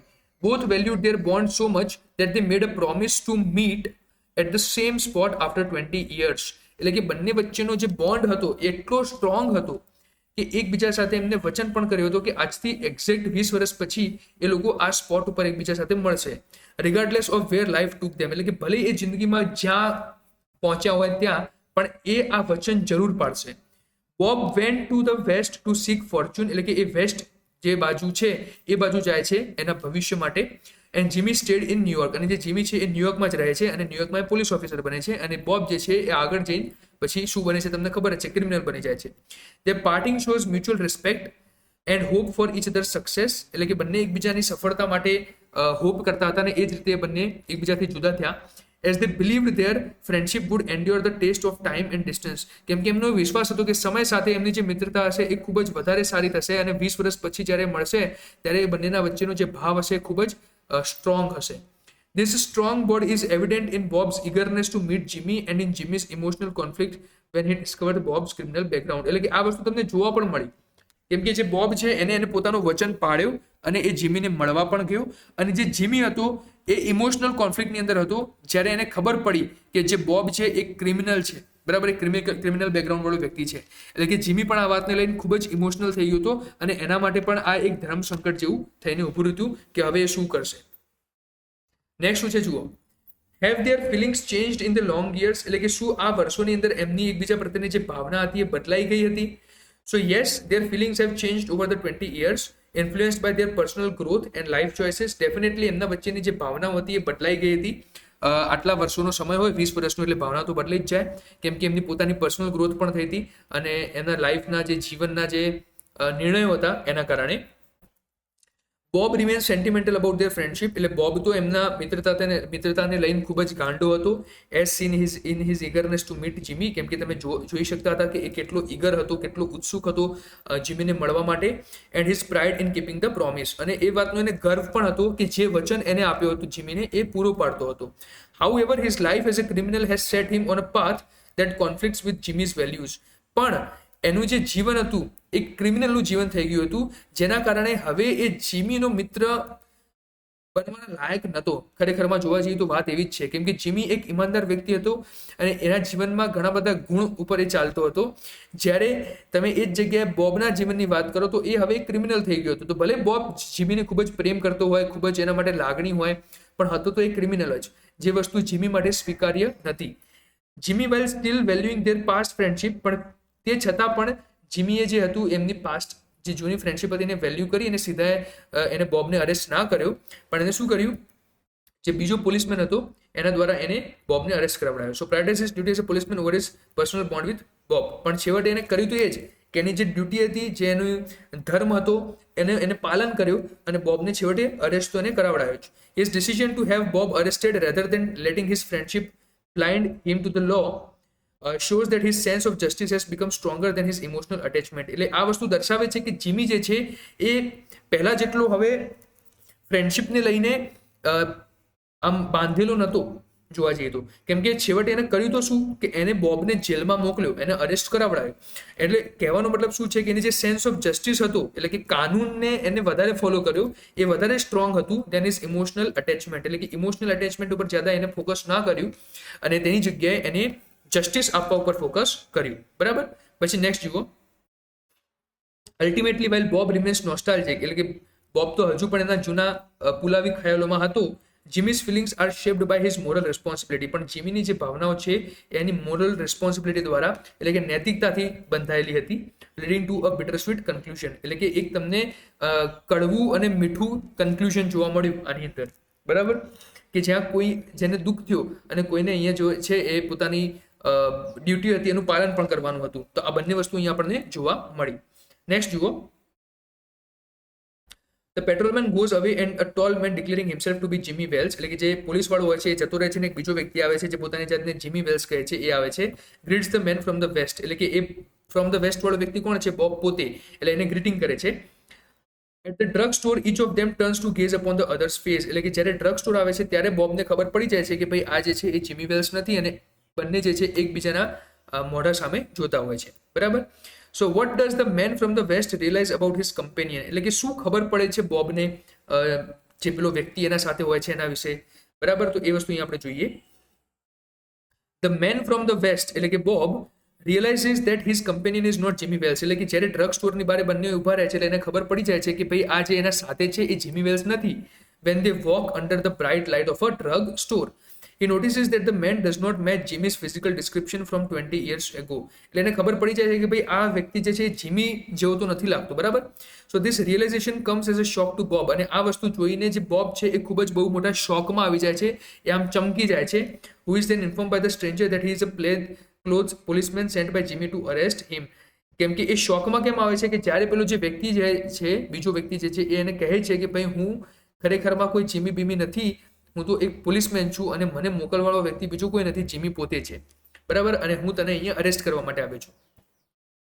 Through this encounter Bob also indirectly learns about Jimmy's moral dilemma. એટલે કે બોબને પણ ખબર પડી જાય છે કે જે જીમી હતો એ બહુ મોટા ધર્મ સંકટની અંદર હતો, કેમ કે એ પહેલા મને મળવા આવ્યો પણ એક મિત્રતા હોવાના કારણે એને પોતે મને અરેસ્ટ ના કર્યો. And how his friend chose duty over there long standing friendship. અને એને એ વસ્તુ પણ જાણવા મળી બોબને કે કેવી રીતે એના મિત્રએ જે છે એની ડ્યુટીને એટલે એના કામને જે છે એ વધારે મહત્વ આપ્યો એમની જૂની ફ્રેન્ડશિપ કરતા પણ. બરાબર. Next, how did he know that the tall man was not Jimmy Wells. એટલે કે એને કેવી રીતે ખબર પડી કે આ જે લાંબો માણસ છે જીમી વેલ્સ નથી. તો Bob realizes that the tall man is not Jimmy Wales when they walk under the light of a drug store. એટલે કે ડ્રગ સ્ટોરના પાસેથી ગુજરતા હોય છે ત્યારે જીમી વેલ્સને ખબર પડી કે આ જે છે ત્યારે બોબને ખબર પડી કે આ વ્યક્તિ જે છે એ જીમી વેલ્સ નથી. As they move into the light, Bob gets a clear look at the man's face and notices that he does not match the physical characteristics of Jimmy. એટલે કે જ્યારે એ લાઇટ નીચેથી પસાર કરે છે અને જ્યારે અજવાળું થાય છે એટલે બોબ જે છે એ પેલા માણસનું મોઢું જે છે સરખી રીતે જોવે છે ત્યારે એને ખબર પડી જાય છે કે આ જે માણસ છે એ જીમી જેવો તો નથી જ લાગતું, કેમ કે એનું જે નાક હોય છે ને નાક એ બંનેનું નાક એકદમ અલગ લાગતું હોય છે. ઓકે. તો that he રિમેમ્બર્ડ from there time together 20 years ago. કેમ કે બોબને એટલી તો ખબર પડી જ જાય ને કે ભાઈ આટલો મારો જૂનો મિત્ર હતો એટલે મને એટલે તો ખબર પડી જ જાય કે ભાઈ આ વ્યક્તિ જે છે જીમી વેલ્સ નથી. Specifically Bob realizes the man has different features. એટલે એને યાદ આવે છે કે ભાઈ તારું નાક જે છે અલગ રીતેનું છે. And his expressions lack the familiarity and warmth that Jimmy's would have had. અને એના જે એક્સપ્રેશન હતા એની અંદર ફેમિલિયરિટી નથી, એ ગરમાહટ નથી, એ વોર્મથ નથી, એ જોવા નતો મળતો પ્રેમ, એ લાગણી એને જોવા નથી મળતી. એના ઉપરથી બોબને લાગ્યું કે ભાઈ જીમી તો આ રીતેનું વર્તન ક્યારેક કરી શકે તેમ નથી, અને ત્યાંથી એને શક પડી જાય છે. Additionally, when the stranger identifies himself as a policeman and reveals that Jimmy sent him, અને પછી જ્યારે જે સ્ટ્રેન્જર હોય છે, બરાબર, અજાણ્યો વ્યક્તિ હોય છે, એ જ્યારે અગ્રી કરે છે કે ના ભાઈ હું ખરેખરમાં જીમી વેલ્સ નથી પણ હું એક પોલીસમેન છું, ત્યારે એમ કહે છે કે ભાઈ જીમીએ મને અહીંયા મોકલ્યો છે. તો બોબ સમજી જાય છે કે એનો જે જૂનો મિત્ર છે એટલે કે જે જીમી છે એ એને ઓળખી ગયો છે એઝ અ વોન્ટેડ ક્રિમિનલ. એટલે એને ખબર પડી ગઈ છે કે હું એક વોન્ટેડ ક્રિમિનલ છું. And had arranged for his arrest rather than confront him directly. અને પછી એને મારા અરેસ્ટની અરેન્જમેન્ટ કરી, એને પોતે મને અરેસ્ટ ના કર્યો પણ અરેન્જમેન્ટ કરી અને પછી આ વ્યક્તિને મોકલ્યો મને અરેસ્ટ કરવા માટે. બરાબર. ચલો next. The tall man gives Silky Bob a note from Patrolman Wells. એટલે કે પછી જે છે એ શું કરે છે, જે પેલો વ્યક્તિ હોય છે જે જીમી વેલ્સ નથી પોતે, એ આપણે એને ટોલ મેન કહીશું અહીંયા. તો એ જે છે એ સિલ્કી બોબને એટલે કે બોબને એક નોટ આપે છે જે વેલ્સ દ્વારા આપવામાં આવ્યો છે. બરાબર. એમાં શું પ્રશ્ન છે જુઓ. Why did Bob's hand tremble when he finish reading the note. એટલે કે જે બોબ છે એના હાથ કેમ કાપતા હતા જ્યારે એ નોટને વાંચતો હતો એ આપણે સમજાવવાનું છે. તો અહીંયા લખેલો છે એનો જવાબ જુઓ. Bob's hand trembled when he finished reading the note because he realized the emotional and moral weight of the situation. કેમ કે એને ખબર પડી કે ભાઈ અત્યારે જીમી શું વિચારી રહ્યો હતો, એના મગજમાં શું ધર્મ સંકટ ચાલી રહ્યું હતું એને રિયલાઇઝ થયું. The note revealed that Jimmy, his old friend, had recognized him as a wanted criminal. એટલે કે બોબને એ વખતે ખબર પડી ગઈ કે મારો જે જૂનો મિત્ર છે જીમી, એને ખબર છે કે હું એક વોન્ટેડ ક્રિમિનલ છું, and had chosen to have him arrested instead of confronting him personally. અને એને નિર્ણય લીધો કે એ મને અરેસ્ટ કરાવડાવશે મને સીધું મોઢા ઉપર કહેવા કરતા. This discovery likely shocked Bob, અને આના લીધે જે બોબ છે એ શોક થઈ ગયો, as he had not expected his old friend to prioritize his duty as a policeman over their shared past and friendship. એટલે બોબ શોકમાં એટલા માટે આવી ગયું કેમ કે એને આવું ક્યારે નહોતું વિચાર્યું કે એનો જે આ જૂનો મિત્ર જે છે એ એના કામને વધારે મહત્વ આપશે એમની મિત્રતા કરતા. ધ ટ્રેમ્બલિંગ એટલે કે આ જે કાપતો હતો was a reaction to the painful realization that Jimmy had put justice above their personal bond, leading to a mixture of sadness, betrayal and perhaps a sense of regret. તો અહીંયા શું કહેવા માંગે છે કે જે બોબ છે એને એ વાતનું દુઃખ થાય છે કે જીમીએ અમારી મિત્રતા કરતા જે એનું જે કર્તવ્ય છે એને વધારે મહત્વ આપ્યું, એટલે એના કારણે એને દુઃખી પણ ફીલ થતું હતું, બરાબર, અને એક રિગ્રેટ પણ ફીલ થતો હતો કે ભાઈ હું એક ક્રિમિનલ બની ગયો, એના કારણે મારા મિત્રને મારા સાથે આ રીતે મળવું પડ્યું, બરાબર. ચલો નેક્સ્ટ જુઓ, ડિસ્કશન એન્ડ રાઇટિંગ અહીંયા આવશે. એના અંદર આપણા પાસે અમુક પ્રશ્નો છે, આપણે જોઈએ શું છે. જુઓ, pointing out Jimmy Wales' dilemma when he meets Silky Bob after 20 years, discuss whether or not you would maintain that he did not only maintain that he did the only thing he should have done. બરાબર, તો અહીંયા એ વસ્તુને આપણે જોઈએ કે અહીંયા તમે જોયું કે જીમી વેલ્સ એક ધર્મ સંકટમાં હતા, એક ડિલેમામાં હતા when he meets Silky Bob after 20 years, એટલે કે જ્યારે એ બોબને મળે છે 20 વર્ષ પછી. તો આપણે ડિસ્કસ કરવાનું છે કે whether or not you would maintain that he did the only thing he should have done. બરાબર, એના વિશે આપણે વાત કરવાની છે કે ભાઈ એને જે કર્યું એ સરખું કર્યું કે ના કર્યું એમ. તો Jimmy Wells faced a moral dilemma when he met Silky Bob after 20 years. Definitely ભાઈ જીમી વેલ્સ જે હતા એક ધર્મ સંકટની અંદર હતા, કેમ કે એમને જ્યારે ખબર પડી કે આ તો એક ક્રિમિનલ છે તો ડેફિનેટલી એ શોકમાં આવી ગયા હતા. On one hand Bob was his old friend, અને બીજી જ જગ્યાએ બોબ જે હતો એનો જૂનો મિત્ર પણ હતો અને એમનો જે બોન્ડ હતો એ ખૂબ જ સ્ટ્રોંગ હતો. On the other hand Bob was a wanted criminal, અને એ જ જગ્યાએ બોબ એક વોન્ટેડ ક્રિમિનલ પણ હતો. And Jimmy was a policeman bound by duty, અને જીમી હતો એક પોલીસમેન હતો જેને એનું કર્તવ્યનું પાલન કરવાનું હતું. તો while it was painful for Jimmy, he chose to prioritise his duty and the law over their friendship. એટલે કે આ વસ્તુ જે હતી એ જીમી માટે પેનફુલ હતી, દુઃખદાયક હતી, પણ એને જે છે એની ડ્યુટી એટલે કે એના કર્તવ્યને પહેલી પ્રાયોરિટી આપી અને એની ફ્રેન્ડશિપ કરતા પણ, બરાબર. Opting not to arrest Bob directly but arranging for another officer to do so. એટલે એને શું કર્યું કે બોબને ડાયરેક્ટલી અરેસ્ટ ના કર્યો પણ એક બીજા ઓફિસરને મોકલ્યો એને અરેસ્ટ કરવા માટે.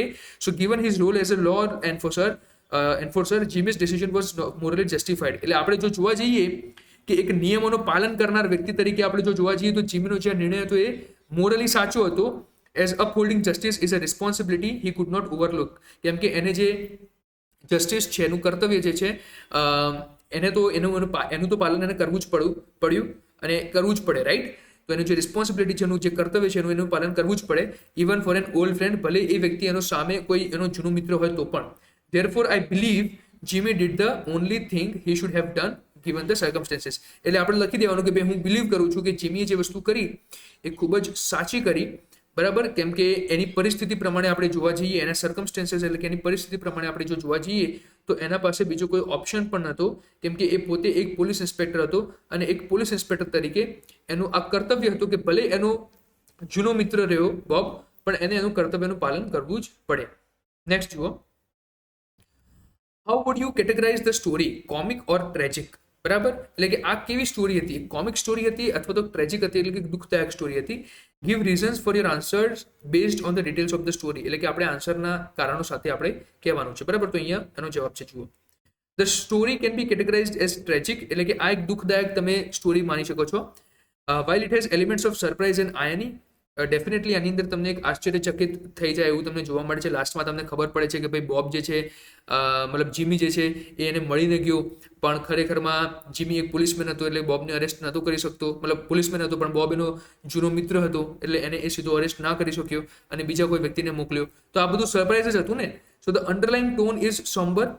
Jimmy's internal conflict and his decision to arrest his old friend despite their past bond highlight a painful moral choice. એટલે કે ભાઈ જે જીમી હતો એનું ઇન્ટરનલ કોન્ફ્લિક્ટ ચાલતું હતું અને એનો જે નિર્ણય હતો અરેસ્ટ કરવા માટે એના જૂના મિત્રનો, ભલે એમનો બોન્ડ સ્ટ્રોંગ હતો, એ ખૂબ જ પેનફુલ મોરલ ચોઇસ હતી, કેમ કે એને કર્તવ્યનું પાલન પણ કરવાનું હતું, સાથે સાથે પણ એને એ વાતનું ખૂબ જ દુઃખ પણ થતું હતું કે એને એના જૂના ફ્રેન્ડને જે છે એ આ રીતે અરેસ્ટ કરવો પડી રહ્યો છે. Bob too is faced with the harsh reality of his criminal life catching up to him. અને બોબને પણ આજે એની આ જે ક્રિમિનલ લાઈફ છે એનું ફળ જોવા મળ્યું, બરાબર. કેમ કે આજે એની લાગણી જે છે તમે વિચારો કેવી થઈ રહી છે. એનો જ એકદમ કહેવાય ને પાક્કો મિત્ર આજે એને અરેસ્ટ કરી રહ્યો છે. એક રીતે જોવા જઈએ તો ઇનડાયરેક્ટલી તો અરેસ્ટ જ થયો ને, અને એને પાક્કા મિત્રએ જ કીધું પેલા બીજા પોલીસમેનને કે ભાઈ તમે આને અરેસ્ટ કરી લેજો. તો તમે વિચારી શકો છો કે બોબને અંદરથી કેવી ભાવના આવતી હશે કે મારા આ ક્રિમિનલ બેકગ્રાઉન્ડની કારણે મારે આજે કેવા દિવસો જોવા પડ્યા છે, બરાબર, ડિસ્પાઇટ હિઝ નોસ્ટાલ્જિક હોપ્સ, બરાબર, કે પાસ્ટમાં ભલે બંને ખૂબ જ સારા મિત્રો હતા પણ આજે આ વસ્તુ એને જોવા મળી. The story ends with a sense of loss and regret, એટલે કે બંનેને એક લોસ જોવા મળ્યું, બરાબર, કંઈક બંને વ્યક્તિએ કંઈક ખોયું અને એક રિગ્રેટ પણ હતો, બરાબર, એક મનમાં એવી ભાવના પણ હતી, દુઃખની ભાવના હતી, making it more tragic than comic, એટલે તમે કહી શકો છો કે આ વધારે ટ્રેજિક એટલે કે દુઃખદાયક વાર્તા તમે કહી શકો છો, રાઈટ. નેક્સ્ટ જુઓ, તો Bob is an underworld character. તમને ખબર છે કે બોબ જે છે એક અંડરવર્લ્ડ કેરેક્ટર છે, ડોન જેવું છે. What is it that makes it difficult for us to dislike him, પણ તો પણ આપણે જે છે બોબને લાઇક કરીએ છીએ ક્યાંક ને ક્યાંક, એટલે કે એવી કઈ વસ્તુ છે જે બોબને તમને ડિસલાઇક કરવાથી રોકે છે, બરાબર. So despite being an underworld character, એટલે કે એક અંડરવર્લ્ડ કેરેક્ટર હોવા છતાં Bob is portrayed in a way that evokes sympathy, એટલે કે બોબને એક એવું કેરેક્ટર બતાવવામાં આવેલું છે અહીંયા કે જે એક લાગણી, એક પ્રેમ, એક દયાની ભાવના બતાવે છે. His genuine nostalgia for his old friendship with Jimmy and his hope for a reunion make him relatable, એટલે કે એના મનમાં જીમી માટે ખરેખર એક મિત્રવાળી ભાવના હતી, ખરેખર એક ખૂબ જ સારી એવી લાગણી હતી, એક જેન્યુન નોસ્ટેલ્જિયા હતું, એટલે કે પાસ્ટની જે એની ભાવનાઓ હતી, જે ભૂતકાળની ભાવનાઓ હતી એની જૂની મિત્રતાની જીમી સાથેની, એ ખૂબ જ જેન્યુન હતી અને એની એક આશા હતી, એને એક હોપ હતો એક રિયુનિયન કરવાનો એના ફ્રેન્ડ સાથે. So he seems to be a man who made choices for personal gain, but his longing for connection and his excitement about meeting his old friend add depth to his character. એટલે કે આપણે માનીએ છીએ કે બોબે એના જીવનમાં જે કંઈ પણ કર્યું એના પોતાના લાભ માટે કર્યું, કેમ કે ગુંડો બન્યો હશે કે ડોન બન્યો હશે, બધું એને પોતાના લાલચ માટે કર્યું હશે, પૈસા કમાવા માટે કર્યું હશે.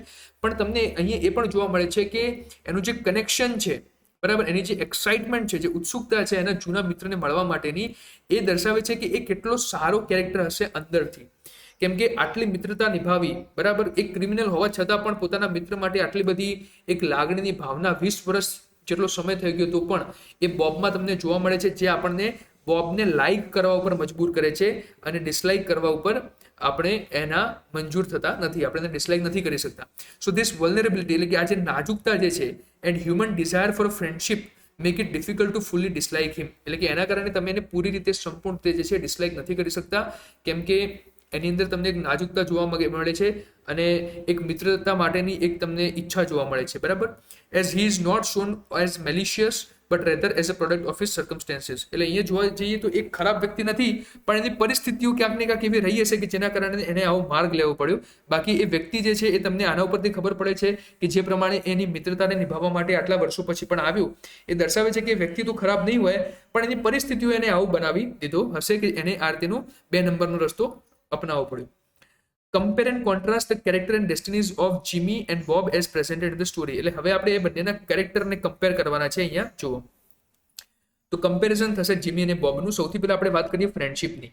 તો ફ્રેન્ડશિપ પ્રમાણે જોવા જઈએ તો both character share a strong bond from there youth, એટલે કે બંને જે કેરેક્ટર હતા એ એમના નાનપણથી જ બંને વચ્ચે ખૂબ જ સ્ટ્રોંગ બોન્ડ હતો વિથ મ્યુચ્યુઅલ રિસ્પેક્ટ, એટલે બંને વ્યક્તિ એકબીજાને રિસ્પેક્ટ કરતા હતા, એકબીજાને સન્માન આપતા હતા અને એકબીજા માટે વફાદાર હતા, લોયલ હતા. દે make a packed to meet after 20 years, એટલે એ બંને એકબીજાને વચન પણ આપે છે કે આપણે 20 વર્ષ પછી મળીશું, reflecting the importance of their friendship, જે એમની મિત્રતાનું એક મહત્વ દર્શાવે છે. પછી વાત કરીએ સર્કમસ્ટેન્સીસની, એટલે કે પરિસ્થિતિની વાત કરીએ. So well Bob is a criminal, એટલે કે બોબ એક ક્રિમિનલ છે who seeks fortune in the west, જે વેસ્ટમાં જઈને એને ક્રિમિનલ કામ કર્યા. Jimmy becomes a policeman in New York, એટલે જીમી જે છે એ પોલીસમેન બને છે ન્યુયોર્કની અંદર. ધેર પાથ્સ ડાયવર્જ, એટલે કે બંનેના જે રસ્તા છે ખૂબ જ અલગ છે. એક જે છે એ ગુંડાઓને પકડે છે અને એક જે છે પોતે ગુંડો છે. Influence by their choices and circumstances, એટલે આ બંને જે નિર્ણય છે એમના પોતાના છે, બરાબર. બોબ જે છે ગુંડો બન્યો છે પોતાના નિર્ણયથી બન્યા હશે અને અથવા તો એની પરિસ્થિતિઓના માધ્યમથી બન્યો છે, અને જીમી પણ જે પોલીસમેન છે એની પરિસ્થિતિ અથવા તો એની ચોઇસ દ્વારા બન્યો છે.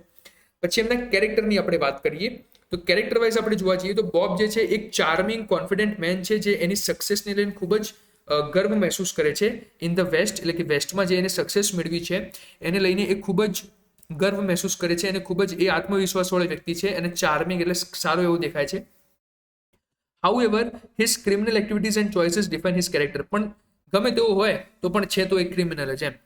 એ જ જગ્યાએ જો આપણે જીમીની વાત કરીએ તો એ મોરલી અપરાઇટ છે, એટલે કે ભાઈ એ નૈતિકતાવાળો વ્યક્તિ છે, અ લો અબાઇડિંગ સિટીઝન, એવો વ્યક્તિ જે છે જે નિયમોનું પાલન કરે છે, હુ બીકમ્સ અ પોલીસમેન, અને એ પોલીસમેન છે.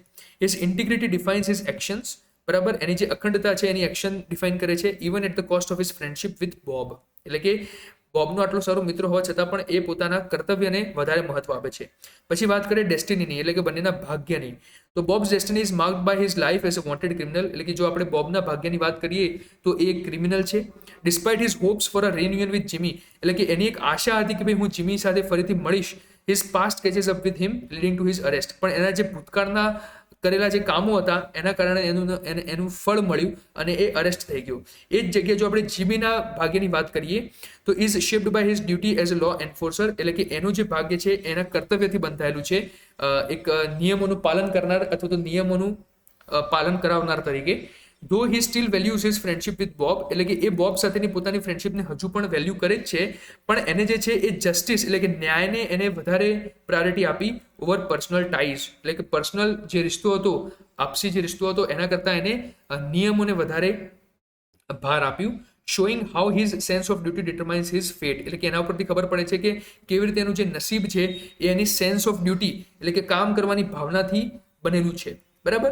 સો in the end while Bob's life is shaped by his criminal past. એટલે કે જે બોબનું જે જીવન છે એ તો એના ક્રિમિનલ પાસ્ટ દ્વારા શેપ થયેલું છે. Jimmy's life is defined by his commitment to duty. અને તે જ જગ્યાએ જે જીમીનું જીવન છે એની કમિટમેન્ટ દ્વારા બનેલું છે ડ્યુટી પ્રત્યે. Resulting in the tragic conclusion where their paths diverge despite their shared history. એટલે કે જેનાથી તમને એક દુઃખદાયક અહીંયા જોવા મળે છે. અંત જે છે આ વાર્તાનો ખૂબ જ દુઃખદાયક રીતે થાય છે, જ્યાં બંને વ્યક્તિઓના અલગ અલગ રસ્તા હોવાના કારણે એમને જે છે આ રીતેનો નિર્ણય લેવો પડે છે. મતલબ જીમીને આ રીતેનો નિર્ણય લેવો પડે છે અને બોબને આ રીતેનું ફળ ભોગવવું પડે છે. બરાબર. તો ત્યાં જ આના જ સાથે તમારું જે આ ચેપ્ટર છે એના બધા જ ક્વેશ્ચન્સ આપણે ખૂબ જ સારી રીતે જોઈ લીધા. આ બંને પીડીએફ તમને હું પ્રોવાઈડ કરીશ કે જેના થ્રુ તમે સારી રીતે આ બધા ક્વેશ્ચન્સનું રિવિઝન પણ કરી શકો. રાઈટ.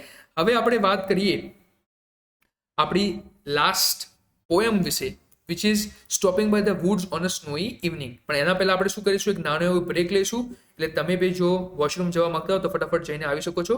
એના પછી આપણે જે છે આને ફરીથી સ્ટાર્ટ કરીશું. રાઈટ. ચલો, તો હવે આપણે વાત કરીશું પોએમ વિશે જેનું નામ છે stopping by the woods on a snowy evening. અને આ જે પોએમ છે એ લખવામાં આવેલી છે રોબર્ટ ફ્રોસ્ટ દ્વારા. તો ફટાફટથી આપણે વાત કરીએ કે આ જે કવિતા છે એનો સાર શું છે. રાઈટ. તો રોબર્ટ ફ્રોસ્ટ જે છે એ અહીંયા કવિ પોતે પોતાની જ વાત કરે છે આ કવિતાની અંદર.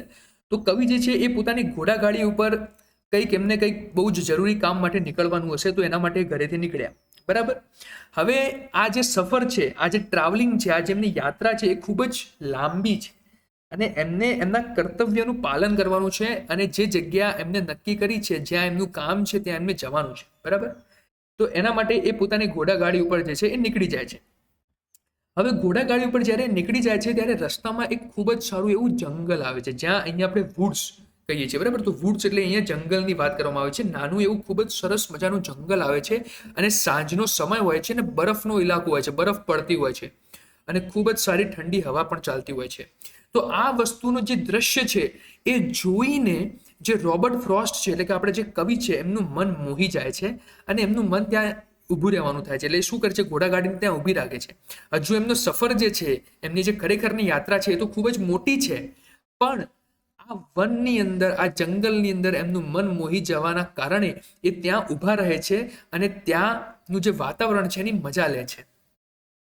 તો આ જે છે પોએમ એ શું કહેવા માંગે છે, અહીંયા કહેવા એવું માંગે છે કે જે કવિ છે એટલે કે આપણા જે પોએટ છે એમના માટે બહુ જ મોટું કર્તવ્ય એમને અહીંયા મળેલું છે. પણ એ કર્તવ્યનું પાલન કરતા કરતા એટલે કે જે જગ્યાએ એમને જવાનું છે ત્યાં જતા જતા રસ્તામાં ખૂબ સરસ એવું જંગલ આવવાના કારણે એ ત્યાં ઊભા રહે છે અને એમનું મન મોહી જાય છે અને એમને એમ થાય છે કે હું અહીંયા જ રોકાઈ જાઉં અને અહીંયાની જે મજા છે એને લઉં. પણ એ જો અહીંયા રોકાશે ઘણા ટાઈમ માટે તો એમને પણ ખબર છે કે ભાઈ પ્રોબ્લેમ થઈ જશે, કેમ કે એમને જે જગ્યા છે ત્યાં ટાઈમસર પહોંચવાનું છે. તો અહીંયા આના દ્વારા જે કવિ છે આપણને એવું કહેવા માંગે છે કે જીવનની અંદર ઘણી વખતે એવું થાય છે કે જ્યારે તમને વચ્ચે આરામ કરવાનું મન થાય, બરાબર, પણ ત્યારે તમારે આરામ કરવાનો નથી, કેમ કે તમારા જીવનમાં ઘણા બધા કર્તવ્યો છે અને એ કર્તવ્યનું તમારે પાલન કરવાનું છે. એટલા માટે હંમેશા તમારી રિસ્પોન્સિબિલિટી એટલે કે જે કર્તવ્ય છે અને પીસ એટલે કે જે શાંતિ છે એના વચ્ચે તમારે બેલેન્સ બનાવીને ચાલવું પડે. એ અહીંયા કહેવામાં આવે છે કે stopping by the woods on a snowy evening, એટલે કે સ્નોઈ ઇવનિંગ હોય છે દરેકને આપણે જેવું ના હોય કે ભાઈ ચલો ટીવી જોઈ લઈએ, મજા આવશે, આરામ થશે, બરાબર, એ જ જગ્યાએ હોમવર્ક પણ કરવાનું હોય. તો હંમેશા માણસને કર્તવ્ય તરફ વધારે ફોકસ કરવું જોઈએ. ટીવી જોવામાં તો બહુ જ મજા આવે, પણ જો તમે એ મોહી ગયા એ વસ્તુની અંદર, તો તમે જે તમારું કર્તવ્ય છે એનું સરખી રીતે પાલન નહીં કરી શકો. તો એ જ વસ્તુ અહીંયા કહેવામાં આવેલી છે, બરાબર. તો હવે ચલો આપણે વાત કરીએ આની અંદર આપવામાં આવેલા ડિફિકલ્ટ વર્ડ્સ વિશે. તો સૌથી પહેલા છે ક્વિયર. ક્વિયર એટલે એનો મતલબ થાય સ્ટ્રેન્જ. સ્ટ્રેન્જ એટલે શું થાય? વિચિત્ર. પછી છે નેક્સ્ટ હાર્નેસ. હાર્નેસ કોને કહેવાય? તો a set of straps by which a horse or any other animal is fasten to a cart. એટલે કે આપણે જે ઘોડાગાડી હોય ને એમાં જે ગાડી સાથે બાંધવા માટે જે તમે પટ્ટાનો ઉપયોગ કરો, જે સેટ ઓફ સ્ટ્રેપ્સ આપણે કહીએ છીએ, બરાબર, કે જેના દ્વારા તમે ઘોડાને બાંધશો તમારી ગાડી સાથે, એને આપણે હાર્નેસ કહીએ છીએ. એને શું કહીએ છીએ? પટ્ટાને આપણે હાર્નેસ કહીએ છીએ. ચલો ક્વેશ્ચન આન્સર જોઈએ. હુ is the speaker and where is he in the poem? એટલે કે આ સ્પીકર કોણ છે? The speaker is the poet himself. એટલે કવિ પોતે જ સ્પીકર છે. અને આ પોએમની અંદર એ ક્યાં છે? તો he is passing through the woods, એટલે કે એ જંગલમાંથી પસાર થાય છે. પછી why do you think the poet stopped in the woods? તમને એવું કેમ લાગે છે કે જે પોએટ છે એટલે કે કવિ છે એ જંગલમાં ઊભા રહ્યા? So in the first stanza, એટલે કે પહેલા પેરેગ્રાફની અંદર, the poet is travelling on a horse. એટલે કે પોએટ જે છે એ ઘોડા ઉપર ટ્રેવલ કરી રહ્યા છે. On his way he stops in the woods to watch them fill up with the snow. એટલે કે એ જંગલમાં એટલા માટે ઊભા રહે છે કેમ કે જંગલમાં બરફ પડતી હોય છે અને એમને જે છે એ જંગલને બરફથી ભરાતા જોવી હતી. He stops there to enjoy the beauty of nature. એટલે કે એ ત્યાં ઊભા રહે છે પ્રકૃતિની સુંદરતાને જોવા માટે, ઓકે, એને એન્જોય કરવા માટે. What is woods? વુડ્સ એટલે શું? So the meaning of woods in this poem is a small forest or a thick growth of trees. તો અહીંયા વુડ્સનો મતલબ શું છે? એક નાનું એવું જંગલ અથવા તો ઘણા બધા જે ટ્રીઝ હોય એમનું થિક ગ્રોથ, એટલે બહુ વધારે એમને જ્યારે ગ્રોથ થઈ જાય ને, બહુ વધારે ઉગી જાય ત્યારે એ જંગલ કહી શકો, તમે એને વુડ્સ કહી શકો. Describe the woods the poet is in. તો કેવું વુડ હતું આ? The woods are lovely, dark and deep. એકદમ લવલી હતું, ડાર્ક હતું, એકદમ અંધારાવાળું, અને ડીપ એકદમ ઊંડું હતું. The poet is attracted by the beauty and silence of woods on a snowy evening. અને પોએટ જે હતા કઈ વસ્તુથી આકર્ષિત થઈ ગયા હતા? એ જંગલની બ્યુટી દ્વારા, એની સુંદરતા દ્વારા, અને જે સાયલન્સ હતું ત્યાં, બરાબર, જે શાંતિ હતી જંગલની અંદર, એકદમ કહેવાય ને સંધ્યા કાળે બરફ પડતો હતો, તો એ વસ્તુને જોઈને એ મોહી ગયા હતા, એટ્રેક્ટ થઈ ગયા હતા, આકર્ષિત થઈ ગયા હતા એ વસ્તુથી. પછી who is the owner of the woods and why will he not be able to see the poet? એટલે કે આ જે જંગલ હતું એનો માલિક કોણ હતો? અને એ પોએટને એટલે કે કવિને કેમ જોઈ શકે તેમ નહોતું? કેમ કે જે ઓનર હતો એ જે હતો એ જંગલમાં નહીં, એ વિલેજમાં રહેતો હતો. The owner lives in the village, એટલે કે ગામડામાં રહેતો હતો, અવે ફ્રોમ ધ વુડ્સ, જે ગામડું જંગલથી દૂર હતું. So he will not be able to see the poet stopping in the forest. તો એ જે છે એ પોએટને જોઈ શકે તેમ નહોતો, કેમ કે ગામડામાં રહેતો હતો અને જંગલ જે હતું એ ગામથી દૂર હતું, એટલે એ પોએટને જોઈ શકે તેમ નહોતું. પછી what is the feeling of the poet standing in the woods? એટલે કે ભાઈ કેવી ભાવના અનુભવતા હતા કવિ જ્યારે એ જંગલમાં ઊભા હતા ત્યારે? So the poet is attracted by the beauty and silence of woods. એટલે કે એ જે જંગલ હતું એની સુંદરતા અને એની અંદર જે શાંતિ હતી એના દ્વારા એ આકર્ષિત થઈ ગયા હતા. ઓન અ સ્નોઈ ઇવનિંગ, એટલે કે ભાઈ બરફ પડતી સંધ્યાકાળમાં. He wants to enjoy the calmness of the environment. એટલે કે એ જે એન્વાયરમેન્ટ હતું, જે વાતાવરણ હતું, એની જે કામનેસ હતી, એટલે કે જે શાંતિ હતી, એને એ એન્જોય કરવા માંગતા હતા. And the dark deep lovely woods, અને ડાર્ક ડીપ લવલી વુડ્સને પણ એ એન્જોય કરવા માંગતા હતા. The beautiful sites of nature make him forget his duties and responsibilities. એટલે કે આ જે બ્યુટિફુલ દ્રશ્યો હતા, જે સુંદર દ્રશ્યો હતા પ્રકૃતિના, એ એમને એમના કર્તવ્યથી દૂર ભગાવતા હતા, બરાબર. એના લીધે એમના કર્તવ્ય વિશે ભૂલતા જતા હતા, એમના કામ વિશે ભૂલતા જતા હતા. વેર ડીડ ધ હોર્સ સ્ટોપ? એટલે કે ઘોડો ક્યાં ઊભો રહે છે? The horse stop near a farm house between the woods and a frozen lake. એટલે કે એક ફ્રોઝન લેક છે, તળાવ છે જામી ગયેલું, અને એક ફાર્મ હાઉસ છે, એ બેના વચ્ચે જે છે એ ઘોડો ઊભો રહે છે. What must the horse find queer and strange? એટલે કે ઘોડાને કઈ વાત વિચિત્ર લાગે છે અહીંયા? So the horse must find it queer that the speaker halted at a place between the woods and frozen lake on such a cold and dark evening. એટલે કે ઘોડાને પહેલા આ વસ્તુ આશ્ચર્યચકિત લાગી કે મારા જે શેઠ છે, જે મારા માલિક છે, એ આવા જંગલની અંદર કેમ ઊભા રહ્યા જ્યાં આટલું બધું અંધારું છે? When there was a heavy snowfall, અને બહુ વધારે બરફ પણ પડી રહ્યો હતો એ વખતે. The horse knows they have not reached their destination. કેમ કે ઘોડાને ખબર હતી કે આપણે જે એક્ઝેક્ટ જગ્યા જવા માંગતા હતા, જે આપણી ફાઇનલ લોકેશન હતી, એ તો હજુ સુધી આવી નથી, તો આ વચ્ચે કેમ આ રીતે ઊભા રહ્યા એમ? એટલે ઘોડાને આ વાત વિચિત્ર લાગી. And does not understand the reason why the poet stops unnecessarily in the woods. એટલે કે એને એક કારણ નથી સમજાતો કે કેમ આ રીતે વગર કામે જે છે એ કવિ આ રીતે જંગલમાં ઊભા રહે છે. Why does the horse give his bell a shake. એટલે કે એ પોતાની ઘંટડીને કેમ હલાવે છે ઘોડો. So the horse shakes his bell to ask the author if they made a mistake by stopping in the woods. એટલે એમ કરીને એ જે છે એ લેખકને પૂછવા માંગે છે, એ આપણા કવિને પૂછવા માંગે છે કે તમે કોઈ ભૂલ તો નથી કરી દીધી ને આ રીતે વચ્ચોવચ્ચ જંગલમાં ઊભા રહીને. This is because the horse knows that they have not reach their destination. કેમ કે ઘોડાને તો ખબર હતી કે આપણે હજુ સુધી આપણી ફાઇનલ ડેસ્ટિનેશન સુધી પહોંચ્યા નથી. Which sound does the speaker listen at woods. એટલે કે ભાઈ જંગલમાં કેવા કેવા પ્રકારના જે અવાજ છે એ સ્પીકર સાંભળતા હોય છે. The speaker listens to the sound of wind blowing. એટલે કે ભાઈ હવાની જે ઝોકા હોય એની જે અવાજ હોય એ સાંભળતા હતા. And falling of snow. એટલે કે જે બરફ હતી એની પડવાની અવાજ પણ એ સાંભળતા હતા. Why are the woods called lovely dark and deep. એટલે કે જંગલને આપણે લવલી ડાર્ક એન્ડ ડીપ અહીંયા કેમ કહેવામાં આવે છે. The poet calls the woods lovely dark and deep because it is a winter evening when snow is falling. કેમ કે અત્યારે આ વિન્ટરની સાંજ છે જ્યારે જે સ્નો છે એટલે બરફ જે છે એ પડી રહી છે. The woods are deep. એટલે કે જે જંગલ છે ખૂબ જ ડીપ છે because the poet cannot see through the woods. એટલે કે કવિ જે છે એ જંગલ થ્રુ જોઈ નથી શકતા એટલા માટે એને જે છે ડીપ કહેવામાં આવેલું છે. The whole atmosphere is very enhancing અને બ્યુટીફુલ. એટલે જે આખું વાતાવરણ છે એ ખૂબ જ એન્ચેન્ટિંગ છે. એટલે કે એકદમ ખૂબ જ મનને મોહિત કરતે મનમોહક છે અને ખૂબ જ સુંદર છે. રાઈટ, એના કારણે જે છે એ વુડ્સને લેખક લવલી ડાર્ક અને ડીપ કહે છે.